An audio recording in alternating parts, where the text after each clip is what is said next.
चलिए good morning everyone. हमारी Indian geography की क्लास में अमृत जी गुड मॉर्निंग।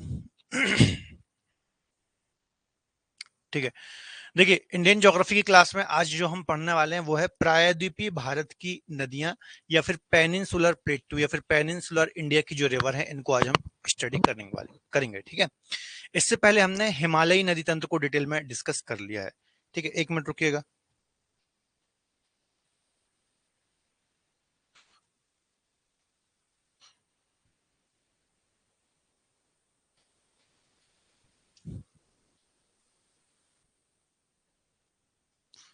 ठीक है, तो देखिए हिमालयी नदी तंत्र हमने भारत की जो नदियां हैं बच्चों इसको हमने दो भागों में डिवाइड किया था। एक तो ऐसी नदियां जो हिमालय से निकलती हैं, मतलब इस रीजन से निकलती हैं। ठीक है, हिमालय में उनको ग्लेशियर से पानी मिलता है या फिर हिमानी हिमनद से पानी मिलता है। आपको पता होगा यहाँ पर हिमालय है विश्व का सबसे ऊंचा पर्वत। तो भारत की नदियों का डिवीजन एक तो हमने किया था हिमालयी नदी तंत्र, और इस नदी तंत्र के अंदर अंदर हमने गंगा नदी तंत्र या फिर गंगा रिवर सिस्टम, इसके अलावा सिंधु नदी तंत्र या फिर सिंधु रिवर सिस्टम, इसके अलावा ब्रह्मपुत्र रिवर सिस्टम या फिर ब्रह्मपुत्र नदी तंत्र को डिस्कस किया था। ठीक है, तो इन तीनों नदियों के माध्यम से हमने हिमालयी नदियों को स्टडी किया था। थोड़ा सा कैमरे की सेटिंग में कोई इशू है, दिख रहा है थोड़ा बहुत क्लियर? बिल्कुल भी नहीं दिख रहा है क्या? बिल्कुल भी सही नहीं दिख रहा है? जल्दी से बताओ।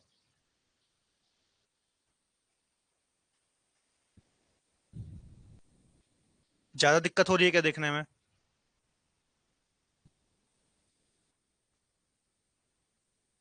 काम चल जाएगा ना? इतना दिख रहा है कि काम चल जाएगा, बाकी तो मैं आपको यहाँ पर एक्सप्लेन करूंगा। बताओ जल्दी।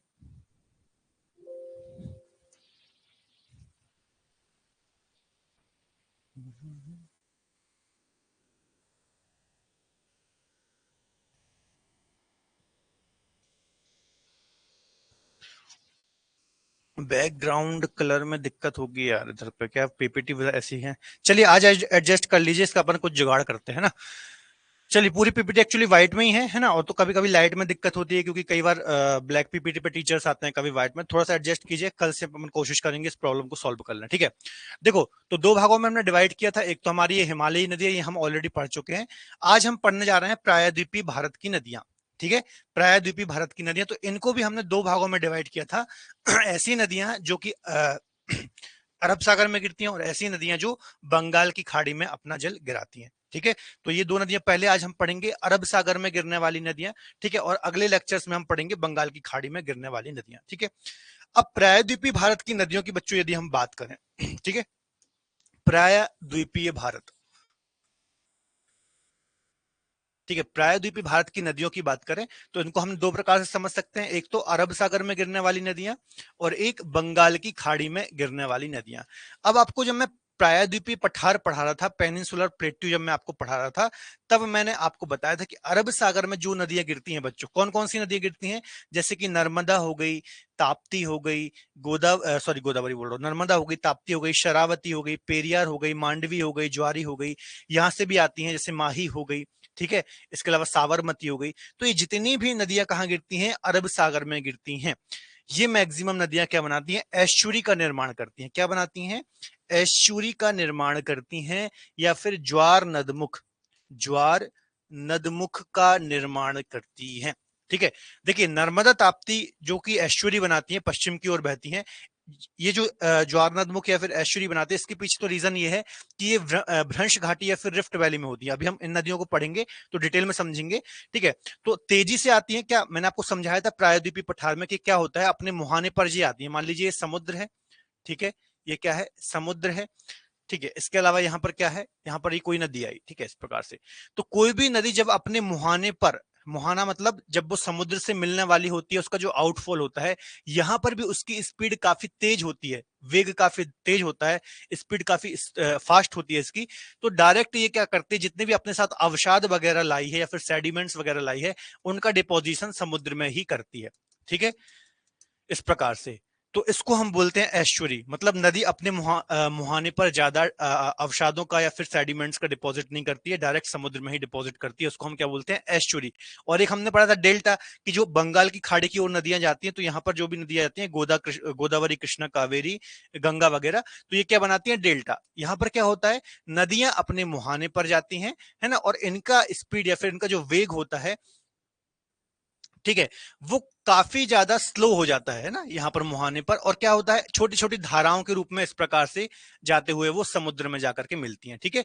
और यहाँ पर क्या करती हैं, इस प्रकार से अवसादों का निक्षेप करती है, ठीक है, सेडिमेंट्स का डिपोजिशन करती हैं, तो इसको हम बोलते हैं डेल्टा। तो याद रखना है, जो अरब सागर में ये नदियां गिर रही हैं, ये क्या बनाती हैं, एस्चुरी या फिर ज्वार नदमुख बनाती हैं, जबकि बंगाल की खाड़ी में गिरने वाली नदियां क्या बनाती हैं, डेल्टा, ठीक है। ये कॉन्सेप्ट बिल्कुल याद कर लो।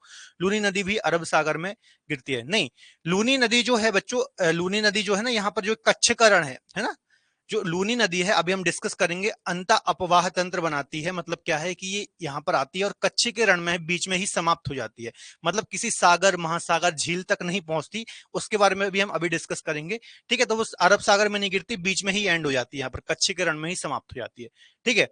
चलो, तो स्टडी करते एक मिनट रुकना, ठीक है। तो चलो टॉपिक को स्टार्ट करते हैं, प्रायद्वीपीय भारत की नदियों को पढ़ते हैं जो अरब सागर में गिरती हैं, ठीक है। आज हम अरब सागर में गिरने वाली नदियों को पढ़ेंगे। तो देखिए, प्रायद्वीपीय भारत की नदियां हिमालयी नदियों से, हिमालयी जो नदी है इनसे प्राचीन है, ठीक है। अब मैंने आपको पूरी पिक्चर समझा रखी है, जब मैं आपको हिमालय का फॉर्मेशन पढ़ा रहा था, या फिर जब मैं आपको प्रायद्वीपीय पठार पढ़ा रहा था, तब मैंने आपको समझा रखा है कि बच्चों, जो प्रायद्वीपीय पठार है हमारा, है ना, प्रायद्वीपीय पठार इस प्रकार से कुछ हमारा प्रायद्वीपीय पठार है, तो ये सबसे प्राचीन संरचना है हमारे भारत में। आपको जो भी चीजें दिखती हैं, जैसे हिमालय दिखता है ऊपर, फिर इसके नीचे आपको मैदान दिखता है, यहाँ पर आपको कोस्टल प्लेन दिखते हैं, है ना, दोनों ओर, यहाँ पर आपको आइलैंड दिखते हैं, ठीक है। तो जितनी भी संरचनाएं हमारे भारत में दिखती हैं, तो इन सभी संरचनाओं में सबसे प्राचीन क्या है, सबसे प्राचीन क्या है, पीपी, प्रायद्वीपीय पठार या फिर पेनिनसुलर प्लेट्यू ही सबसे प्राचीन है। मैंने आपको बताया था कि यह प्राचीन गोंडवाना लैंड का हिस्सा था, मतलब जब आज से लाखों, सॉरी, करोड़ों वर्ष पहले सिर्फ एक ही कॉन्टिनेंट था, सुपर कॉन्टिनेंट, जिसको पेंजिया बोला जाता था, है ना। जब ये फिर टूटा था गोंडवाना लैंड और अंगारा लैंड, तो इसी का भाग था हमारा भारत, है ना। मतलब जब पृथ्वी की उत्पत्ति हुई, है ना, तो उस समय हमारा ये प्रायद्वीपीय भारत ही था। फिर जब ये यूरेशियन प्लेट से टकराया तो हिमालय का निर्माण हुआ, फिर हिमालय से जो नदियां निकली उसके बाद उन्होंने मैदान का निर्माण किया, ठीक है। इसके अलावा पश्चिमी घाट, पूर्वी घाट से जब नदियां निकली तो ये कोस्टल प्लेन का ओरिजिन हुआ। तो ये सब बाद की संरचनाएं। सबसे पुरानी संरचना कौन सी है, सबसे प्राचीन संरचना कौन सी है, प्रायद्वीपीय पठार। तो इसमें जो नदियां भी बहती हैं वो भी क्या है, सबसे प्राचीन है, या फिर हिमालयी नदियों के कंपैरिजन में सबसे प्राचीन कौन सी हैं, या फिर इनसे ज्यादा प्राचीन कौन सी हैं, प्रायद्वीपीय पठार की ही नदियां हैं। Luni and Beas are same type of river. किस कंटेक्स्ट में बात कर रहे हैं अमृत जी आप, लूनी और ब्यास को आप जो कंपेयर कर रहे हैं? नहीं नहीं, ब्यास सेम कंटेक्स्ट नहीं बोलेंगे, ब्यास तो सतलज में जाकर के मिलती है ना, जबकि जो लूनी नदी है, अभी मैं पढ़ाऊंगा, इसी लेक्चर में पढ़ाऊंगा लूनी नदी क्या है। देखिए, एक क्या होता है, लूनी नदी समझ ही लो, आप लोग को डाउट आ रहा है। लूनी नदी क्या होती है, कोई भी नदी क्या होता है, निकलती है कहीं से भी ओरिजिनेट हुई, या तो वो समुद्र में जाके मिलेगी, सी में मिलेगी, या फिर किसी ओशियन, महासागर में जाकर के मिलेगी, किसी लेक, सी में मिलेगी, है ना किसी जो वाटर सोर्स होता है या फिर वाटर बॉडी होती है, वहां पर ही जाके कोई नदी मिलती है। लेकिन कई नदियां क्या होती हैं, कहीं स्थलीय भाग में ही बीच में जाकर के एंड हो जाती हैं। बहुत सारी नदियां ऐसी होती हैं, ठीक है। तो ऐसी नदियों को बोलते हैं अंतः स्थलीय नदियां, अंतः स्थलीय अपवाह तंत्र वाली नदियां, अपवाह तंत्र वाली नदी, मतलब अंतः स्थलीय, मतलब बीच में कहीं स्थल में ही वो एंड हो गई, है ना। अभी मैं पढ़ाऊंगा आपको, तो इसको व्यास से कंपेयर मत करो, व्यास अलग चीज है और लूनी अलग चीज है ना अमृत जी, कंफ्यूज मत हो, अभी हम पढ़ेंगे इसको, ठीक है। व्यास तो सतलज में जाकर के मिलती है। तो याद रखना, प्रायद्वीपीय भारत की नदियां या फिर पेनिनसुलर जो प्लेट्यू की नदियां हैं, ये हिमालयी नदियों से प्राचीन है। क्यों प्राचीन है, वो सारी चीजें हम ऑलरेडी पढ़ करके आए हैं, ठीक है। प्रायद्वीपीय भारत या फिर दक्षिण भारत की नदियों को दो भागों में बांटा गया है, ठीक है। प्रायद्वीपीय भारत और दक्षिण भारत की नदियां दो भागों में हमने बांटा है, एक तो जो अरब सागर में गिरती हैं और एक तो बंगाल की खाड़ी में गिरती हैं, ठीक है। कहां जाएंगी, दो ही रूट है उनके पास जाने को, है ना, इसमें कुछ दिमाग लगाने वाली बात नहीं है। या तो नदियां यहाँ पर गिरेंगी इस प्रकार से, या तो नदियां यहाँ पर गिरेंगी, और कोई तीसरा ऑप्शन ही नहीं है, ठीक है। तो यही होता है, कुछ नदियां अरब सागर में गिरती हैं, कुछ नदियां बंगाल की खाड़ी में गिरती हैं। तो प्रायद्वीपीय भारत की नदियों को दो भागों में बांटा गया है, अरब सागर में गिरने वाली नदियां और बंगाल की खाड़ी में गिरने वाली नदियां, ठीक है। अरब सागर में गिरने वाली नदियां एस्चुरी बनाती हैं, और छोटी छोटी नदियां हैं जो कि वेस्टर्न घाट से निकलती हैं, और मेन नदियों की बात करें तो नर्मदा और ताप्ती है, जबकि मैक्सिमम बड़ी बड़ी नदियां बंगाल की खाड़ी की ओर जाती हैं जो कि डेल्टा बनाती हैं, ठीक है। इतना कंसेप्ट आपको पहले भी क्लियर होगा, पहले भी हमने डिस्कस किया है, ठीक है। अब सबसे इंपॉर्टेंट पॉइंट समझो, मैंने आपको बताया था कि जो हिमालयी नदियां हैं ये पूर्ववर्ती नदियों का उदाहरण है। कौन सी नदियां हैं? पूर्ववर्ती नदियां। जो हिमालयी नदियां होती हैं वो पूर्ववर्ती नदियां हैं, या फिर इंग्लिश में इसको क्या बोलते हैं? एंटीसीडेंट, है ना, एंटीसीडेंट, ठीक है। हिमालयी नदियां पूर्ववर्ती नदियों का उदाहरण है, या फिर एक और शब्द है इसके लिए, अक्रमवर्ती। अक्रमवर्ती, अक्रमवर्ती, इसको इंग्लिश में बोलते हैं इनसीक्वेंट, इनसीक्वेंट, ठीक है। ध्यान से सुनना, ठीक है। मेंस में पूछी जाती हैं ये हालांकि चीजें, प्रीलिम्स में भी पूछी जा सकती हैं। जो हिमालयी नदियां हैं, मैंने आपको बताया था कि हिमालयी नदियां जो होती हैं वो पूर्ववर्ती नदियों का उदाहरण है, या फिर एंसीडिटेंट नदियों का उदाहरण है, या फिर अक्रमवर्ती इनसीक्वेंट रिवर का उदाहरण है। कौन सी? हिमालयी नदियां। जबकि जो प्रायद्वीपीय भारत की नदियां हैं वो अनुवर्ती नदियों का उदाहरण है। कौन सी? क्वेंट या फिर क्रमवर्ती सीक्वेंट नदियों का उदाहरण है। अब ये क्या होता है जरा आप समझ लीजिए, ठीक है। समझ में आ गया? जो प्रायद्वीपीय भारत की नदियां हैं वो अनुवर्ती या फिर कॉन्सिक्वेंट का उदाहरण है, या फिर क्रमवर्ती, एक ही मतलब है, ठीक है। क्रमवर्ती के अंतर्गत ही अनुवर्ती आ जाता है, एक ही मतलब है दोनों का, ठीक है। हिमालयी नदियां किसका? अक्रमवर्ती या फिर पूर्ववर्ती का उदाहरण है। अब सुनो, जो प्रायद्वीपीय भारत की नदियां हैं ना बच्चों, दक्षिण भारत की ये वाली नदियां हैं, ये क्या होती हैं? ढाल का अनुसरण करते हुए फ्लो होती है। मतलब मान लीजिए ये कोई संरचना है इस प्रकार से, ठीक है, ये इस प्रकार से, तो ढाल कहां पर है? ढाल यहां पर है, ये ढाल है पूरा, ठीक है। ये तो नदी ऐसे ही फ्लो करेगी, ठीक है। मतलब जहां नदी को ढाल मिला उसी ओर नदी अपना फ्लो बनाएगी, अपना ड्रेनेज सिस्टम बनाएगी। इसको हम क्या बोलते हैं? इसको हम बोलते हैं अनुवर्ती नदियां या फिर क्रमवर्ती नदियां। कौन सी? कॉन्सिक्वेंट बोल लीजिए या फिर सीक्वेंट बोल लीजिए, ठीक है। क्रमवर्ती अनुवर्ती एक ही बात है। ऐसी नदियां जो ढाल का अनुसरण करते हुए प्रवाहित होती हैं इनको हम क्रमवर्ती नदियां बोलते हैं। खासतौर पर प्रायद्वीपीय भारत की नदियां जो हैं ये अनुवर्ती या फिर क्रमवर्ती नदियों का उदाहरण है। जबकि हिमालयी नदी क्या है? हिमालयी नदियां ऐसी नदियां हैं जो कि हिमालय के भी उत्थान से प्रवाहित हो रही हैं, कुछ नदियां, ठीक है, जो कि पूर्ववर्ती नदियों का उदाहरण है, ठीक है। जरूरी नहीं है कि हिमालयी नदियां अनुवर्ती नदियां नहीं होंगी, आपको तो डेफिनेशन समझनी है। डेफिनेशन कैसे समझनी है? कि ऐसी नदियां जो ढाल के अनुरूप बहती है उसको हम क्या बोलते हैं? अनुवर्ती या फिर क्रमवर्ती बोलते हैं। ऐसी नदियां जो अपना रास्ता स्वयं बनाती है उनको पूर्ववर्ती या फिर अक्रमवर्ती नदियां बोलते हैं। अब जैसे गंगा है, ठीक है, गंगा है। अब गंगा है तो हिमालयी नदी, लेकिन वो भी किसका उदाहरण है? अनुवर्ती का ही उदाहरण है या फिर क्रमवर्ती का ही उदाहरण है। क्यों? क्योंकि वो ढाल का अनुरूप करते हुए ही बहती है, ढाल का अनुसरण करते हुए ही बहती है, ठीक है। जबकि जो पूर्ववर्ती नदियां है ना, पूर्ववर्ती नदियों का उदाहरण मैंने आपको बताया था, 3 नदियां, ठीक है। पूर्ववर्ती नदियों का कौन कौन से उदाहरण है? एक तो मेन उदाहरण है सिंधु, सॉरी, है ना, सतलज, ब्रह्मपुत्र।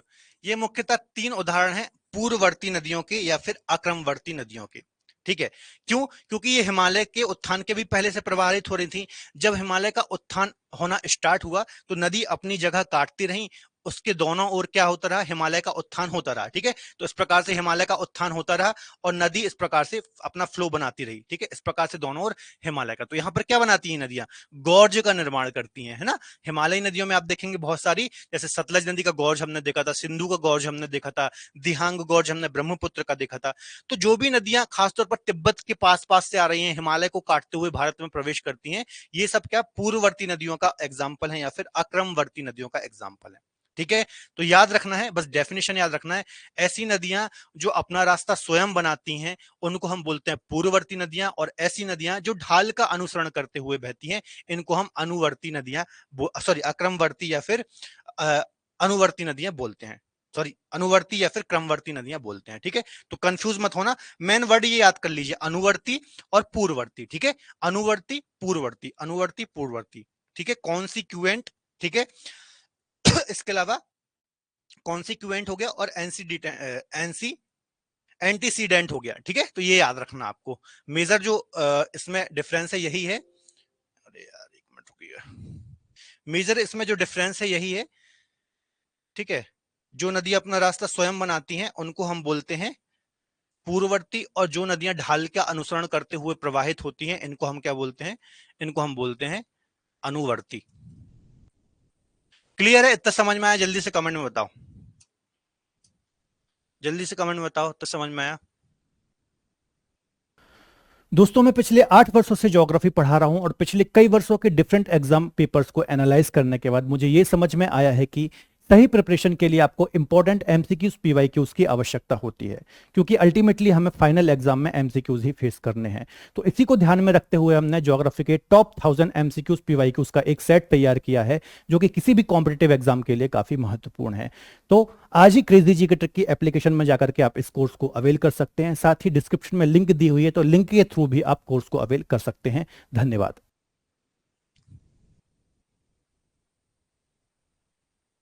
नहीं नहीं नहीं, बाकी सबको नहीं बोलेंगे। देखो मैंने आपको बताया ना, जैसा कि गंगा है, ठीक है, गंगा अनुवर्ती का ही एग्जाम्पल है, क्योंकि वो ढाल का अनुसरण करते हुए ही प्रवाहित होती है ना, वो तिब्बत रीजन से हिमालय को काट के भारत में ओरिजिनेट नहीं हो रही है ना। खासतौर पर जो ऊंचाई से निकलती है नदियां और ढाल के अनुरूप बह रही हैं, अपना रास्ता बना रही हैं। जैसे आप देखेंगे ना, उत्तर भारत की नदियां हैं, ठीक है, एक मिनट रुकिएगा। जैसे देखिए ये हिमालय है, ठीक है, ये हिमालय है, यहाँ पर हिमालय है, ठीक है, ये हिमालय हो गया, ये हिमालय हो गया, ठीक है, और इसके पीछे ये तिब्बत हो गया, ठीक है, ये तिब्बत प्लेटी हो गया, ठीक है, तिब्बत प्लेटी हो गया, और यहाँ पर हमारे ये मैदान हो गया है ना, उत्तर का नदर्न प्लेन हो गया। बात समझ में आ गई? ये चीन वाला रीजन हो गया तिब्बत, ये हिमालय हो गया, और ये नदर्न प्लेन हो गया। अब देखो समझो, ध्यान से समझना, ठीक है, सब कॉपी पेन रखो, ध्यान से समझो। मान लो कोई नदी यहाँ से हिमालय से आई, इसी साइड से आई है ना, और यहाँ से निकल के सीधे आई, और ये फिर मैदान में इस प्रकार से फ्लो होने लगी, जैसे गंगा फ्लो होती है ना, इस प्रकार से फिर ये बांग्लादेश चली गई। कोई नदी और यहाँ से आई, इसी पास हिमालय से डायरेक्ट निकली, इसमें मिल गई, इस प्रकार से निकल गई, ठीक है, ये इस प्रकार से, ये, ठीक है। तो अब यहां पर क्या हो रहा है बच्चों, आप समझने की कोशिश करो। ये नदियां क्या कर रही हैं, अपना ढाल, ग्लेशियर से निकली, किसी पर्वत से निकली, और उनको जो ढाल मिला, ढाल में बहती रही, और फिर अपनी किसी में मिल गई, या फिर सीधे वो अपने ढाल के अनुसार अपने रास्ते में चली गई। तो इनको हम क्या बोलेंगे, इनको हम बोलेंगे अनुवर्ती, है ना, अनुवर्ती। ठीक है, समझ में आ गया? अब जो नदियां तिब्बत रीजन से आ रही हैं, है ना, अब तिब्बत रीजन क्या है, हिमालय के उत्तर में है, जबकि वो आ कहां रही है, पूरा हिमालय को क्रॉस करके भारत में आ रही है। मतलब यहां पर ये पर्वतों को काटते हुए, चीरते हुए यहां पर आएंगी, या फिर हिमालय को काटते हुए भारत में क्रॉस करेंगे। अब क्या किया इनने, पूरा पर्वतीय क्षेत्र क्रॉस किया। फॉर एग्जाम्पल सिंधु, है ना, सतलज, ठीक है, ब्रह्मपुत्र, ब्रह्मपुत्र, सुबनसिरी हमने देखा था, सुबनसिरी हो गया, तिस्ता नदी एक हमने देखी थी, और भी बहुत सारी नदियां हो सकती है छोटी छोटी, हम मैन मैन नदियों को पढ़ रहे हैं।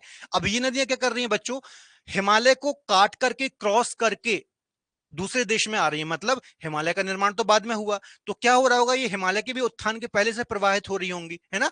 तो ये नदी मान लो कोई बह रही है ना, तो वो अपना रास्ता काटती रही, हिमालय का उत्थान होता रहा, तो इनको हम बोलते हैं पूर्ववर्ती नदियां। ठीक है, तो मेन एग्जांपल जो पूछे जाते हैं, सिंधु, सतलज और ब्रह्मपुत्र, तीन ये नदियां याद रखना, ये पूर्ववर्ती नदियों के उदाहरण है। कभी लिखने को भी आ गया तो ये तीन एग्जांपल आप मेंशन कर देना। जबकि मैक्सिमम जो नदियां ढाल का अनुसरण करती हैं उनको हम अनुवर्ती नदियां बोलते हैं। ठीक है, क्लियर हुआ? अब क्लियर हुआ? बताओ योगेश गिरी जी, अमृत जी, याद हुआ? अब आपको कुछ किसी नदियों में जाने की जरूरत नहीं है, आपको बस थोड़ा सा ध्यान रखना है, पूर्ववर्तियों के कुछ एग्जाम्पल याद रखना, बाकी जो ढाल के अनुसार और प्रायद्वीपीय भारत की नदियां हैं ये अनुवर्ती का एग्जाम्पल है। ठीक है, जल्दी से बताओ, इतना समझ में आया? ठीक है, आज बैठ के देखना, सोचना, समझना और अच्छे से। ठीक है, चलो आगे डिस्कस करते हैं, हम नदियों को पढ़ना स्टार्ट करते हैं। तो देखो, अरब सागर में जल गिराने वाली दक्षिण भारत या फिर प्रायद्वीपीय भारत की नदियों का क्रम उत्तर से दक्षिण की ओर इस प्रकार है ना। उत्तर से दक्षिण मतलब ये हमारा प्रायद्वीपीय भारत है, ठीक है, तो ये नॉर्थ हो गया प्रायद्वीपीय भारत का, और ये साउथ हो गया। ठीक है, तो इस क्रम में हम देख रहे हैं कौन कौन सी नदियां हैं। जैसा कि फॉर एग्जाम्पल देख लेते हैं, लूनी नदी, ठीक है, अरावली पुष्कर श्रेणी से यहाँ पर निकलती है, और यहाँ पर ही गुजरात में कच्छ किरण में आकर के समाप्त हो जाती है। साबरमती भी यहीं से निकलती है, अरावली के आसपास से, और ये फिर अरब खंबात की खाड़ी के आसपास आकर के गिरती है। माही नदी मध्य प्रदेश से निकलती है, पहले राजस्थान जाती है, गुजरात आती है, और फिर यहाँ पर आकर के गिरती है। नर्मदा, ताप्ती, ये मध्य प्रदेश की नदियां हैं, पश्चिम की ओर बहती हैं, ये रिफ्ट वैली में बहती हैं, अभी हम डिस्कस करेंगे इनको, है ना। मांडवी, गोवा और ये कर्नाटक में बहती है, ज्वारी भी इसी रीजन में बहती है, शरावती भी कर्नाटक से निकलती है, गंगा वैली, पेरियार ये केरल में बहती है, भरत पूजा भी केरल में बहती है। तो ये सभी इनका क्रम है बच्चों उत्तर से दक्षिण की ओर, है ना, लूनी, साबरमती, माही, नर्मदा, ताप्ती, ज्वारी, शरावती, तो इस प्रकार से क्रम है और इन्हीं नदियों को हमें यहाँ पर स्टडी करना है। ठीक है, चलिए, ठीक है। इसके अलावा देखिए, हमारा जो आप मैप खोलना है ना, ये इस प्रकार से कुछ, ये जो मैप है, ठीक है, तो यहां पर आपको जो ये वाला पार्ट दिख रहा है ना, मैंने सर्कल से ड्रॉ कर दिया, तो इसको हम बोलते हैं बच्चों खंबात की खाड़ी। क्या बोलते हैं? खंबात की खाड़ी। क्या बोलते हैं? खंबात की खाड़ी। अरेबियन सी, ये पूरा क्या है? अरब सागर है, अरेबियन सी है। मतलब मैं यहाँ पर एक और छोटा सा मैप बना दूं, ये तो ये पूरा क्या है? अरेबियन सी है, और अरेबियन सी के अंतर्गत ही यहाँ पर क्या है? खंबात की खाड़ी है। ठीक है, तो ये इस जो खंबात की खाड़ी है, यहाँ पर कौन कौन सी नदियां गिरती हैं? तो साबरमती हो गई, माही हो गई, नर्मदा हो गई, ताप्ती हो गई। ये चार नदियां याद रखना, साबरमती, माही, नर्मदा, ताप्ती, ये इस खंबात की खाड़ी में गिरती हैं। यहां से भी बच्चों को बहुत ज्यादा कंफ्यूजन होता है यदि ऐसा क्वेश्चन आता है ना, जैसे फॉर एग्जांपल क्वेश्चन आया कि साबरमती नदी कहां गिरती है। अब ए ऑप्शन में ही पता क्या दे देगा? ए ऑप्शन में ही आपको दे देगा यहां पर अरब सागर। ठीक है, अरब सागर। ठीक है, बी ऑप्शन दे देगा बंगाल की खाड़ी, सी, और डी में दे देगा क्या? डी में दे देगा आपको खंबात की खाड़ी। तो बच्चे क्या, बच्चे बिना सोचे समझे लगाते हैं ए, है ना, और सोचते हैं मेरा क्वेश्चन बिल्कुल सही हो गया। ठीक है, लेकिन आंसर इसका क्या होगा? सही, खंबात की खाड़ी। वो ठीक है, भले ही खंबात की खाड़ी अरब सागर का ही पार्ट है, लेकिन एक छोटी खाड़ी है खंबात की खाड़ी, जिसमें जाकर के ये नदियां गिरती हैं। गल्फ ऑफ खंबात बोलेंगे इसको, है ना, गल्फ ऑफ खंबात। ठीक है, गल्फ ऑफ खंबात बोलते हैं। ठीक है, चलिए, समझ में आया? तो खंबात की खाड़ी में ये चार नदियां गिरती हैं, साबरमती, माही, नर्मदा और ताप्ती। ठीक है, प्रायद्वीपीय भारत की अरब सागर में जल गिराने वाली नदियां, अब अरब सागर में कौन कौन सी गिरती हैं? जैसे कि नर्मदा, ठीक है, नर्मदा नदी, ताप्ती नदी, ये किस में बहती है? ये भ्रंश घाटी में बहती है, रिफ्ट वैली में बहती है। अभी मैं आपको समझाऊंगा क्या होता है, हालांकि कई बार प्रीवियस लेक्चर में आपको समझा चुका हूं रिफ्ट वैली क्या होता है। रिफ्ट वैली मतलब क्या होता है? देखिए, किसी भूभाग का नीचे धस जाना, है ना, ये कोई भूभाग था, ठीक है, यहां पर फॉल्ट पड़ा, क्रैक पड़ा, है ना, यहाँ पर क्रैक हुआ, और धीरे धीरे समय के साथ हजारों लाखों वर्ष की, हालांकि ये घटना होती है, ऐसा नहीं है कि 2 3 4 साल में ऐसा हो जाए, ये हजारों लाखों वर्षों की घटना होती है। ठीक है, यहाँ पर क्या होगा? क्रैक होंगे, उसके बाद ये जो प्लेट का मूवमेंट है ये इस साइड होगा, ये अपोजिट डायरेक्शन में मूवमेंट होगा यहाँ पर प्लेटों का। ठीक है, और ये बीच वाला जो हिस्सा है बच्चों, ये बीच वाला हिस्सा है, ये इस प्रकार से नीचे धस जाएगा, ये नीचे धस जाएगा। ठीक है, और इससे क्या बन जाएगा? एक भ्रंश बन जाएगा। क्या बन जाएगा? भ्रंश। ठीक है, भ्रंश घाटी बन जाएगी, रिफ्ट वैली बन जाएगी। ठीक है, भ्रंश घाटी मतलब बच्चों आपको सिंपल लैंग्वेज में यदि मैं समझाना चाहूं ना, तो ऐसा समझो, बहुत बड़ी नाली है ना, नाली आपने देखी होगी, नाली होती है जिसमें गंदा पानी फ्लो होता है ना, ड्रेनेज के लिए आप बनाई जाती हैं अक्सर नगर पालिका के द्वारा, पंचायत समितियों वगैरह के द्वारा। तो बहुत बड़ी नाली मतलब आप ऊपर हेलीकॉप्टर से या फिर हवाई जहाज से देखेंगे ना, तो आपको एक बहुत विशाल नाली के जैसे दिखाई देगी इस प्रकार से, जिसमें कोई नदी वगैरह प्रवाहित हो रही है। ठीक है, तो ऐसे आप इसको समझ सकते हैं, तो इसको हम बोलते हैं रिफ्ट वैली या फिर भ्रंश घाटी। तो नर्मदा और ताप्ती जो नदियां हैं, यहां पर नर्मदा बहती है, इसको मैं रफ कर देता हूं, यहां पर नर्मदा बहती है, मध्य प्रदेश अमरकंटक से निकलती है, और यहां पर ताप्ती निकलती है। ठीक है, तो ये कहां बहती है? भ्रंश घाटी इसी प्रकार की नाली में प्रवाहित होती है ना, मैंने समझने के लिए नाली शब्द यूज किया है। ठीक है, ताकि आपको ज्यादा अच्छे से चीजें क्लियर हो, है ना, क्योंकि आप हम आम चीजों से चीजों को रिलेट करके पढ़ते हैं ना, तो अच्छे से चीजें क्लियर होती हैं, आपको एग्जैक्ट मतलब उसका समझ में आएगा। अब देखो, जो नर्मदा नदी है, इसके आप पश्चिम में देखोगे ना, तो आपको विंध्याचल पर्वत देखने को मिलेगा। कौन सा? विंध्याचल, हम पढ़ करके आए हैं, है ना, मुख्यतः मध्य प्रदेश में। इसके आप दक्षिण में देखोगे यहाँ पर, तो आपको सतपुड़ा देखने को मिलेगा। ठीक है, फिर ये यहाँ पर ताप्ती नदी आ जाएगी, ये ताप्ती है, और ये कौन सी है? नर्मदा नदी है। ठीक है, फिर इसके दक्षिण में आप देखोगे तो आपको अजंता श्रेणी देखने को मिलेगी, महाराष्ट्र में। ठीक है, तो याद रखना है, विंध्याचल और सतपुड़ा के बीच में, विंध्याचल और सतपुड़ा के बीच में नर्मदा नदी का भ्रंश है, सतपड़ा और अजंता के बीच में ताप्ती नदी का भ्रंश है। दोनों नदियां भ्रंश घाटी में बहती है, पश्चिम की ओर फ्लो है इनका, और दोनों कहां गिरती है? खंबात की खाड़ी में जाकर के गिरती है। ठीक है, चलो, अरे यार ये क्या हो रहा है बार बार। ठीक है, चलो, इतना समझ में आया? आगे डिस्कस कर, देखो एक बार आंखों से देख लो कौन कौन सी नदियां हैं जो अरब सागर में गिर रही हैं। ठीक है, ये देखो, ये निकली अमरकंटक अनूपपुर से। अभी हम हालांकि डिटेल में डिस्कस करेंगे इसको, लेकिन एक बार आप देख लीजिए। देखिए यहाँ अमरकंटक अनूपपुर मेकाल श्रेणी ऑलरेडी हम पढ़ करके आए हैं, ये पेनिनसुलर प्लेट ट्यूब है, ठीक है। यहाँ से निकलती है नर्मदा नदी, पश्चिम की ओर बहती है, ठीक है। 1312 किलोमीटर इसकी लंबाई है। मध्य प्रदेश, महाराष्ट्र और गुजरात राज्य में बहती है। गुजरात के पास यहाँ पर भड़ोच जिला है इसका, तो यहाँ पर एस्चुरी बनाते हुए खंबात की खाड़ी में जाकर के अपना जल गिराती है। इसके पश्चिम में कौन सा पर्वत है? विंध्याचल है। और इसके दक्षिण में कौन सा है? सतपुड़ा पर्वत है, ठीक है, याद रखना है। चलिए आगे डिस्कस करें। आगे दूसरी नदी कौन सी है, अभी हम इसको डिटेल में भी डिस्कस करेंगे, ठीक है। इसकी सबसे प्रमुख जो सहायक नदी है वो कौन सी है बच्चों? तवा नदी नर्मदा नदी की सबसे बड़ी भी सहायक नदी है और सबसे प्रमुख सहायक नदी भी है, याद रखना है। पचमढ़ी हमने पढ़ा था ना, महादेव पर्वत में धूपगढ़ इसकी सबसे ऊंची चोटी है।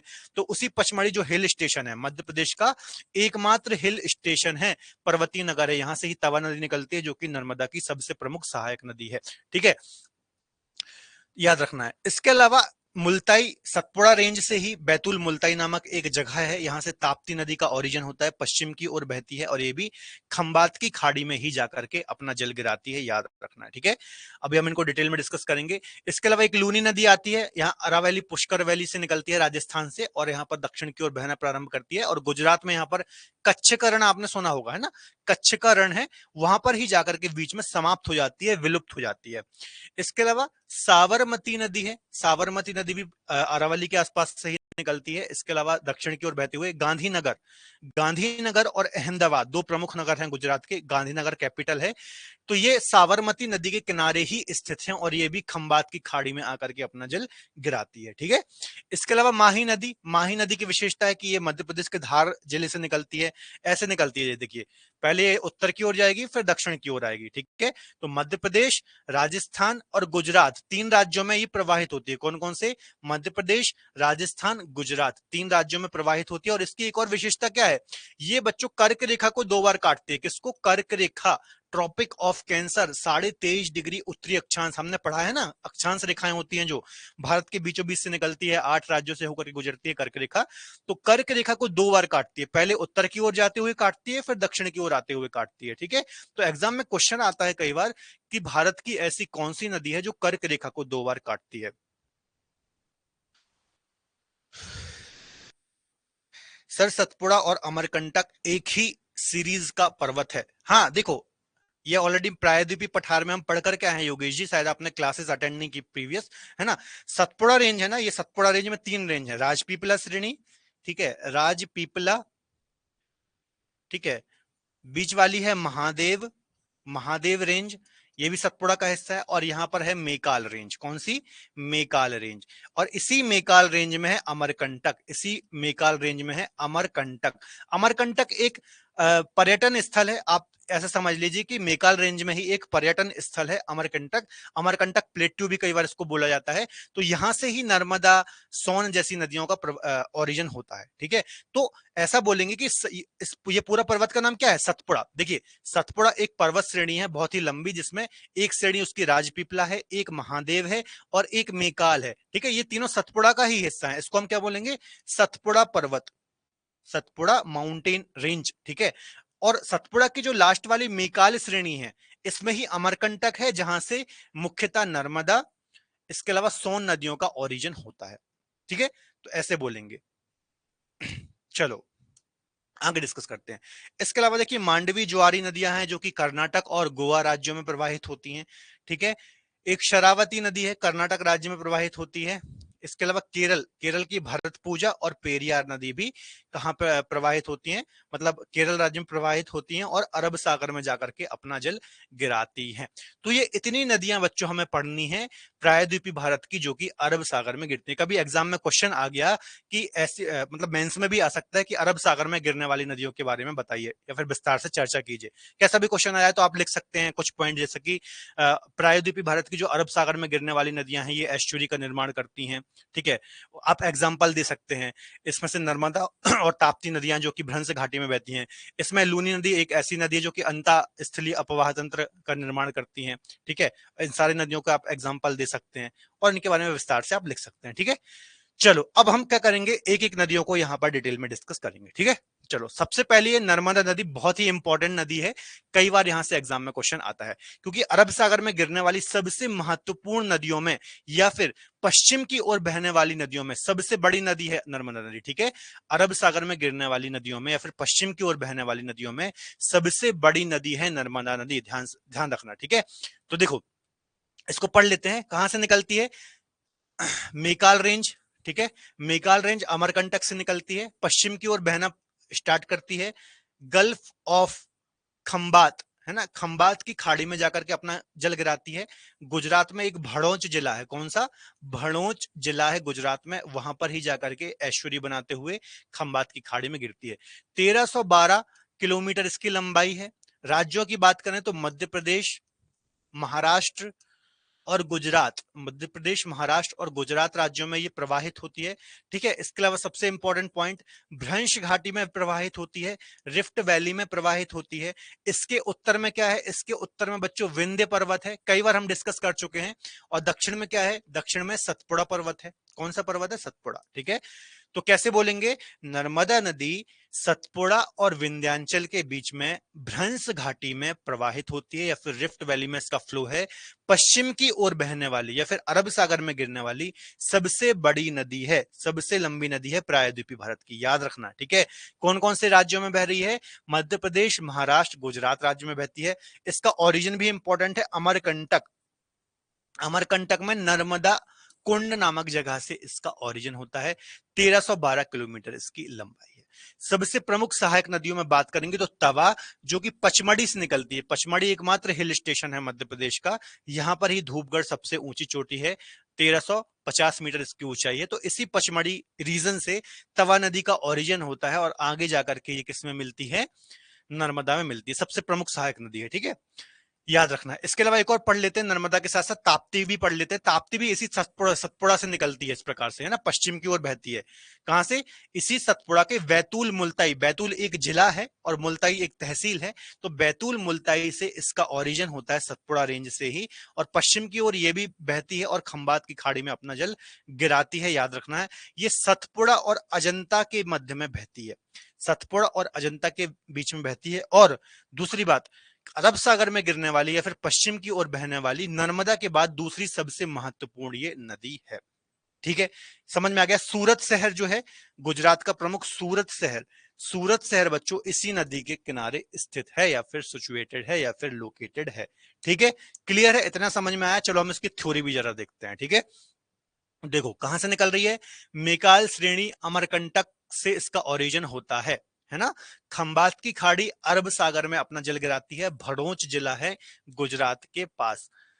प्रवाह क्षेत्र अमरकंटक अनूपपुर जिले से निकलती है, और ये सब जिले लिखे हैं, जिले उतने इंपॉर्टेंट नहीं है, मध्य प्रदेश के कुछ जिले वगैरह लिखे हैं, इन जिलों में ये प्रवाहित होती है। जिले आपके लिए इंपॉर्टेंट नहीं है, जो मध्य प्रदेश वाले बच्चे हैं, है ना, जो लोकल मध्य प्रदेश के एग्जाम की तैयारी कर रहे हैं, उनके लिए ये जिले इंपॉर्टेंट है। बाकी आपको इंडियन ज्योग्राफी के अंतर्गत आपको बस राज्य याद रखना है ना, जहां से निकल रही है। अनूपपुर जिला इंपॉर्टेंट है, ठीक है। भड़ोच जिला जो है जहां पर ये गिर रही है खंबात की खाड़ी में, ये इंपॉर्टेंट है।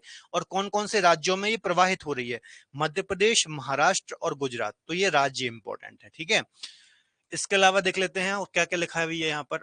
ये राज्य लिखा है, देखिए मध्य प्रदेश, गुजरात वगैरह किन किन राज्यों में बह रही है, तो मध्य प्रदेश, गुजरात और महाराष्ट्र राज्य में प्रवाहित हो रही है। लंबाई 1312 है। ठीक है, मध्य प्रदेश में सर्वाधिक बहती है 1077 किलोमीटर। ठीक है, ज्यादातर हिस्सा ही कहां बहती है, मध्य प्रदेश में ही सर्वाधिक बहती है, क्योंकि मध्य प्रदेश को लगभग पूरा हिस्सा ही कवर करती है ना, पूरा हिस्सा कवर करती है ये। तो 1077 मध्य प्रदेश में बहती है, 1312 टोटल इसका लंबाई है ना। इसकी सहायक नदियों की बात करें तो सहायक नदी बहुत ज्यादा इंपॉर्टेंट नहीं है इसकी, है ना। और यदि याद करना हो तो देख लीजिए, इसकी कुछ सहायक नदियां, जैसे बाएं तट की, लेफ्ट बैंक की जो ट्रिब्यूटरीज हैं इसकी, बंजर, सेर, शक्कर, दूधी, तवा, कुंदी, ये सब इसकी लेफ्ट बैंक की ट्रिब्यूटरीज हैं। जबकि राइट बैंक की ट्रिब्यूटरीज की बात करेंगे तो हिरन, वरना, मान, ऊटी, हथनी, ये सब इसकी दाई तट की सहायक नदियां हैं, आपको याद रखना है। ठीक है, चलिए। विंध्याचल और सतपुड़ा के मध्य में भ्रंश घाटी में बहती है, ये भी मैंने आपको समझा दिया। कहीं भी समझ में नहीं आया पूछ लेना, क्योंकि ये सारी चीजें समझा दी हैं, वही चीजें बस आपको यहाँ पर लिखी हुई हैं नोट्स में ना, तो एक बार आपका रिवीजन भी होता जा रहा है। चलिए, मुहाने पर एस्चुरी बनाती हैं, ठीक है, दो ही चीजें बनाती हैं नदियां, एस्चुरी या फिर डेल्टा। तो मैंने आपको बता ही रखा है कि अरब सागर में गिरने वाली नदियां एस्चुरी ही बनाती हैं। दोस्तों, आप किसी भी कॉम्पिटेटिव एग्जाम की यदि तैयारी कर रहे हैं तो एमसीक्यूज और पीवाईक्यूज का काफी महत्वपूर्ण रोल होता है, क्योंकि फाइनल एग्जाम में आपको एमसीक्यूज के माध्यम से ही आंसर देने होते हैं। और इसी के चलते हमने ज्योग्राफी के टॉप 1000 क्वेश्चन का एक सेट तैयार किया है और इसके डिफरेंट पैकेज तैयार किए हैं। जैसे कि ये 1000 क्वेश्चन यदि आप आंसर के साथ चाहते हैं तो मात्र 29 रुपीज में आप ये पीडीएफ अवेल कर सकते हैं। इसके साथ साथ यदि आपको एक्सप्लेनेशन भी चाहिए है हर एक क्वेश्चन का पीडीएफ के थ्रू, तो मात्र 39 रुपीज में ये आपको पीडीएफ मिल जाती है। यदि एक्सप्लेनेशन, क्वेश्चन आंसर और वीडियो सॉल्यूशन, जो कि हर एक क्वेश्चन का मैंने वहां पर सॉल्यूशन कराया है वीडियो फॉर्म में, यदि ये पैकेज चाहिए तो मात्र 49 रुपीज में। इसी में यदि आप टॉपिक वाइज टेस्ट ऐड कर देंगे तो ये पैकेज आपको 59 रुपीज का पड़ जाता है। और मिक्स क्वेश्चन के साथ प्रैक्टिस सेट यदि आप इसमें ऐड करेंगे तो मात्र 69 रुपीज में ये पैकेज आपको मिल जाता है। तो आप अपनी सहूलियत के हिसाब से कोई भी पैकेज अवेल कर सकते हैं। इसके अलावा हमारी क्रेजी जी के ट्रिक की एप्लीकेशन को डाउनलोड कर सकते हैं, वहां से ये कोर्स अवेल कर सकते हैं, और डिस्क्रिप्शन में लिंक दी हुई है तो वहां से भी ये कोर्स अवेल कर सकते हैं। धन्यवाद। नर्मदा नदी भारत की 5वीं सबसे बड़ी नदी है, ठीक है। ओवरऑल भारत की बात करेंगे तो 5वीं सबसे बड़ी है। अरब सागर में गिरने वाली नदियों की बात करेंगे तो सबसे बड़ी नदी है, ठीक है। कौन कौन सी बड़ी है? सबसे बड़ी है बच्चों गंगा, ठीक है, सबसे बड़ी है गंगा। गंगा के बाद आती है गोदावरी, गोदावरी, ठीक है। गंगा की कितनी है? 2525 किलोमीटर इसकी लंबाई है, ठीक है। गोदावरी की है 1465 किलोमीटर, ठीक है। कृष्णा इसके बाद आती है, कृष्णा की है भैया 1401 किलोमीटर, ठीक है। कृष्णा के बाद कौन सी आती है? शायद यमुना आती है ना, यमुना आती है, यमुना 1365, 1365 है यमुना की, है ना। चौथे पर फिर आती है बच्चों, 5वें पर आती है फिर नर्मदा, जिसकी है 1312 किलोमीटर, ठीक है। तो ये 5 बड़ी नदियां हैं भारत की, ठीक है। कौन कौन सी? गंगा सबसे बड़ी है 2525, गोदावरी 1465, कृष्णा 1401, यमुना 1365, नर्मदा 1312, ठीक है। अब बच्चों को कंफ्यूजन होता है, कई लोग सिंधु को लगा देते हैं, है ना।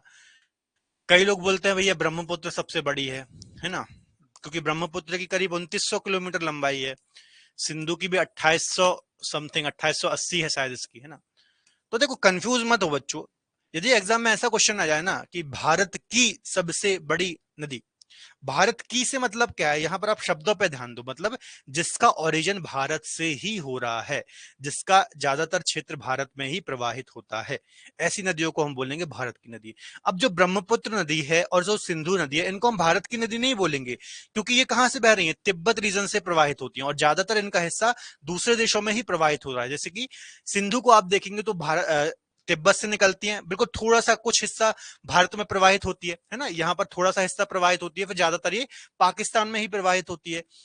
ब्रह्मपुत्र की बात करेंगे तो तिब्बत से इसका ओरिजिन होता है, ज्यादातर हिस्सा तिब्बत में बहती है, फिर थोड़ा बहुत ये भारत में बहकर फिर बांग्लादेश चली जाती है।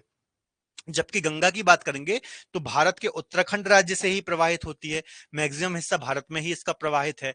गोदावरी पूर्णतः इंडिया में, कृष्णा पूर्णतः इंडिया में, यमुना पूर्णतः इंडिया में, नर्मदा नर्मदा यमुना दोनों पूर्णतः इंडिया में। तो यहां पर थोड़ा सा आप ध्यान रखना, क्योंकि बच्चों को जहां पर कंफ्यूजन होता है वही चीजें मैं आपको यहां पर क्लियर कर रहा हूं, ठीक है। चलो आगे डिस्कस कर लेते हैं। नर्मदा नदी अरब सागर में जल गिराने वाली प्रायद्वीपीय भारत की सबसे बड़ी नदी है, ठीक है। अब ध्यान से सुनो, वैसे देखा जाए तो प्रायद्वीपीय भारत की, एक और कंफ्यूजन क्लियर कर लो, प्रायद्वीपीय भारत की या फिर पेनिनसुलर इंडिया की या फिर पेनिनसुलर प्लेट्यू की सबसे बड़ी नदी कौन सी है? गोदावरी, गोदावरी, है ना। दूसरी सबसे बड़ी नदी कौन सी है? ध्यान से सुनना, है ना, गलती करते हो ना, वही चीज मैं आपको बता रहा हूं। तीसरी नदी कौन सी है? तीसरी नदी है नर्मदा, ठीक है।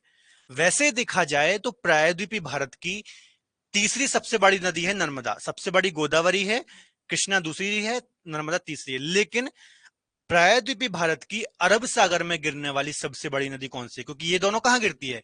ये दोनों तो बंगाल की खाड़ी में गिरती हैं, ये दोनों तो बंगाल की खाड़ी में अपना जल गिराती हैं, ठीक है।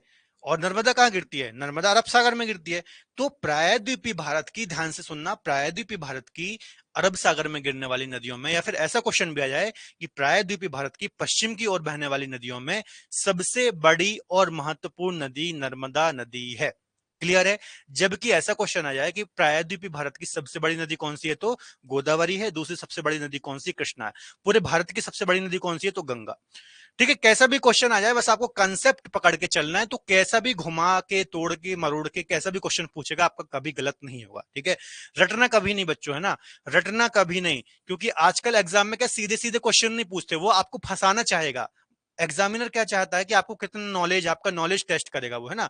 फैक्ट तो हर कोई रट लेता है कि ये सबसे बड़ी सबसे छोटी इसकी इतनी लंबाई उतनी लंबाई, है ना, फैक्ट फैक्ट होते हैं, रटने वाले रट लेते हैं।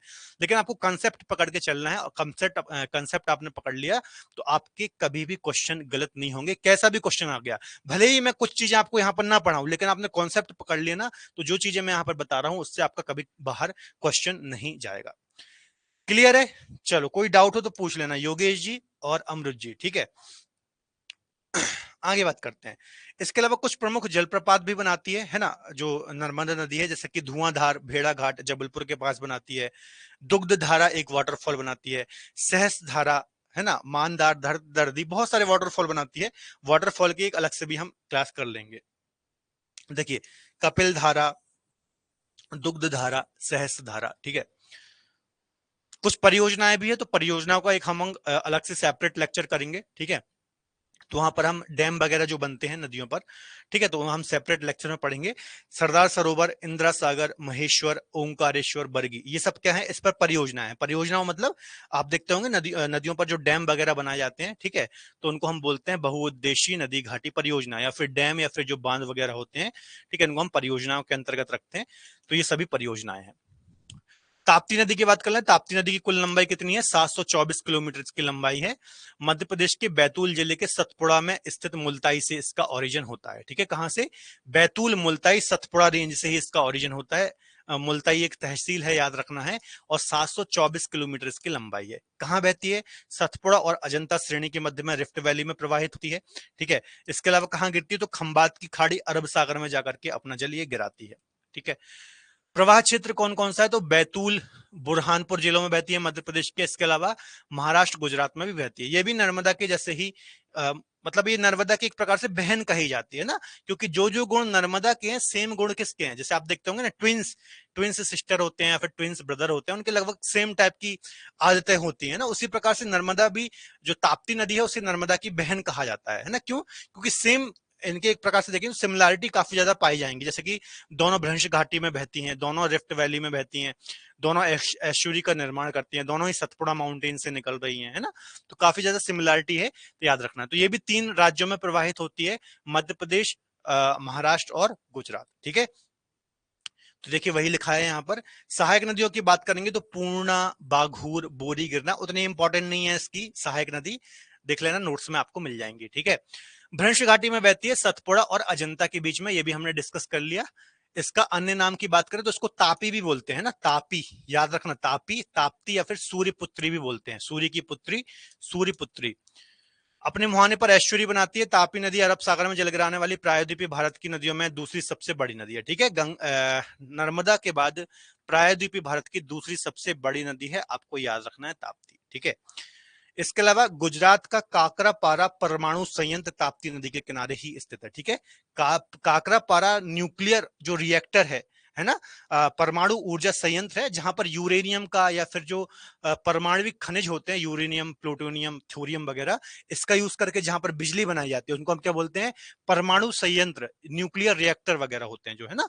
तो काकरापारा परमाणु परमाणु संयंत्र जो है वो ताप्ती नदी के ही किनारे स्थित है। ठीक है, चलो इसके अलावा सूरत हो गया, बुरहानपुर हो गया, भुसावल हो गया, बैतूल हो गया, ये कुछ प्रमुख शहर हैं जो कि सूरत मतलब ताप्ती नदी के किनारे स्थित हैं।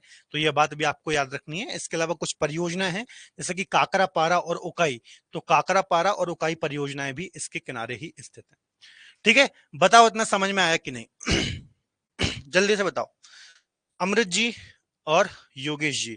और कोशिश करें बच्चों, मैं बार बार क्लास में नहीं बोलूंगा। देखिए मैं एक चीज आपको बता दूं, विक्की यादव, है ना, दो बहुत कम बच्चे लाइव आकर के पढ़ते हैं ना, ज्यादातर बच्चे रिकॉर्डेड देखना ही पसंद करते हैं। ठीक है, समझता हूं, रिकॉर्डेड में थोड़ा सी आपको सहूलियत होती है कि आप फॉरवर्ड कर सकते हैं, अपने टाइम के अनुसार देख सकते हैं। पॉज करके आप अपने नोट्स बना सकते हैं, तमाम तरीके की सुविधाएं आपको वहां पर देखने को मिलती हैं। लेकिन है ना, आप यदि लाइव में आकर के पढ़ेंगे तो आप अपने डाउट क्लियर कर पाएंगे, है ना। मान लीजिए कोई एक छोटी सा भी डाउट आपके मन में रह गया, जैसे आप रिकॉर्डेड देख रहे हैं, है ना, एज इट उस टाइम तो आप कोई डाउट क्लियर कर नहीं पाओगे मुझसे, है ना, भले ही आप मैसेज करोगे, बाद में कोई क्लास अटेंड करोगे वहां पूछ लोगे, लेकिन उसी टाइम यदि आपका डाउट क्लियर होता है पढ़ने के टाइम ही, तो वो आपको लंबे समय तक याद भी रहेगी चीज और कभी भूलती भी नहीं है, ठीक है, और चीज क्लियर भी अच्छे से हो जाती है। तो देखिए मेरा इसमें कोई घाटा या फिर फायदा नहीं है कि आपको मैं यहाँ पर लाइव बुला रहा हूँ पढ़ने के लिए, इसमें आपका ही फायदा है। मेरा तो क्या है, मैं तो यहाँ पर पढ़ाऊंगा, अपनी जो 45 मिनट 1 घंटे की क्लास होती है वो लेकर के चला जाऊंगा। मेरा इसमें कोई ना घाटा है ना फायदा है ना। बाकी मुझे तो अच्छा है कि आप लोग डाउट नहीं पूछोगे, फटाफट मेरी क्लास हो जाएगी। लेकिन नहीं, आपका फायदा मुझे पहले देखना है, क्योंकि आप लोग कल कल के दिन कोई अधिकारी बनोगे, किसी जॉब में जाओगे, है ना, तो आप अच्छा काम करोगे, मुझे याद करोगे, कॉल करोगे, तो वो खुशी होती है एक, है ना। तो इसलिए बोलता हूँ कि रेगुलर ज्यादा से ज्यादा बच्चे लाइव आकर के पढ़ें, अपने यहाँ पर डाउट क्लियर करें, ठीक है। चलो Vicky Yadav ji, hello sir, polity की क्लास कितनी देर में स्टार्ट होगी? पॉलिटी की क्लास का आज शायद पंकज सर शायद संडे को बाहर थे, तो थोड़ा लेट क्लास हो, है ना, तो आप थोड़ा सा कॉल करके पूछ लीजिए हेल्पलाइन में कब होगी उनकी क्लास, कितने बजे होगी, एग्जैक्ट मैं नहीं बता पाऊंगा, है ना, थोड़ा लेट हो शायद आज क्लास उनकी। ठीक है, चलो और कोई डाउट किसी को? अमृत जी, ठीक है। बाकी ज्यादा से ज्यादा बच्चे लाइव आओ, बहुत कम बच्चे लाइव आकर के पढ़ रहे हो, ठीक है। रिकॉर्डेड जिनको काम होता है, जो जॉब करते हैं या फिर कॉलेज स्कूल कॉलेज वगैरह होता है जिनका, तो उनका समझ में आता है। लेकिन जो बच्चे फ्री हैं तो आप यहाँ पर लाइव पढ़िए, ठीक है। जैसे आप ऑफलाइन क्लास में जाकर के पढ़ते हैं, वैसे ही यहाँ पर भी क्लास का आनंद लीजिए। हैंड रेस करके आप मुझसे कोई भी डाउट पूछ सकते हैं। डाउट भी नहीं पूछना है, कभी कोई बात करने का मन है तो बात भी कर सकते हैं। कभी किसी को मान लो कोई टेंशन है या फिर पढ़ने में मन नहीं लग रहा है ना, डिमोटिवेशन हो रहा है, तो भी आप मुझसे बात कर सकते हैं। ऐसा नहीं कि हम यहाँ पर सिर्फ आपको पढ़ाने के लिए ना, यहाँ पर हमारा ऐसा कोई उद्देश्य नहीं है। बिल्कुल आपका ऐसा है यहाँ पर कि यदि कोई आपको टेंशन भी होती है, कोई अन्य बात भी आप करना चाहते हो तो कर सकते हैं, कोई दिक्कत वाली बात नहीं है यहाँ पर, है ना। बिल्कुल जैसे ऑफलाइन क्लास होती है वैसे ही आप यहाँ पर उसको लीजिए। ठीक है, मैं बोल दूंगा आपकी बात, पॉलिटी के नोट्स वगैरह, है ना। और आपको यदि कोई भी दिक्कत होती है, जो हमारा हेल्पलाइन नंबर है वहां पर आप यदि अपनी कंप्लेंट डाल देंगे, जो भी आपको इशू है, तो आपकी तुरंत क्वेरी सॉल्व हो जाएगी, ठीक है। तो यहाँ पर बोलने से अच्छा है आप कॉल कर लीजिए करेंगे, सोनम मैम आपको पता होगा, सोनम मैम से आप बात कर लीजिए, ठीक है। चलिए, तो आज की क्लास में इतना ही रखते हैं, कल आप इनको पढ़ करके आना नदियों को, कल हम बाकी की नदियां पढ़ेंगे और उसको हम आगे करेंगे, ठीक है। सर अगर लूनी नदी के ऑप्शन में कच्छ का ऑप्शन ना हो तो अरेबियन सी दे सकते हो उसमें? नहीं, ऐसा क्वेश्चन ही नहीं है। इसका क्वेश्चन कैसे आएगा मैं बताता हूं, ठीक है। इसका ऐसा क्वेश्चन आएगा, भारत की ऐसी कौन सी नदी है जो अंतः स्थलीय अपवाह तंत्र का निर्माण करती है? वो हम कल लूनी नदी पढ़ेंगे ना, तो आपको डिटेल में समझाऊंगा मैं। ऐसा क्वेश्चन आएगा तो उसमें आपको 4 नदियों में से एक लूनी नदी को सिलेक्ट करना पड़ेगा। या फिर ऐसा क्वेश्चन आएगा, इनमें से कौन सी नदी कच्छ के रण में समाप्त होती है? ऐसा नहीं आएगा, ठीक है, कि लूनी नदी कहाँ गिरती है ना, और उसमें कच्छ का रण का ऑप्शन ना हो, अरब सागर, ऐसा क्वेश्चन कभी नहीं आएगा, ठीक है। क्योंकि वो जब वहां जाती नहीं तो क्या मतलब, ऐसा क्वेश्चन आएगा नहीं, वो गलत क्वेश्चन ही गलत हो जाएगा फिर, ठीक है। चलो आज की क्लास में इतना ही, और कोई डाउट है? चलिए, है ना, तो मिलेंगे अगली क्लास में, तब तक अपना ख्याल रखें और बढ़िया से पढ़ते रहें। Bye bye, take care.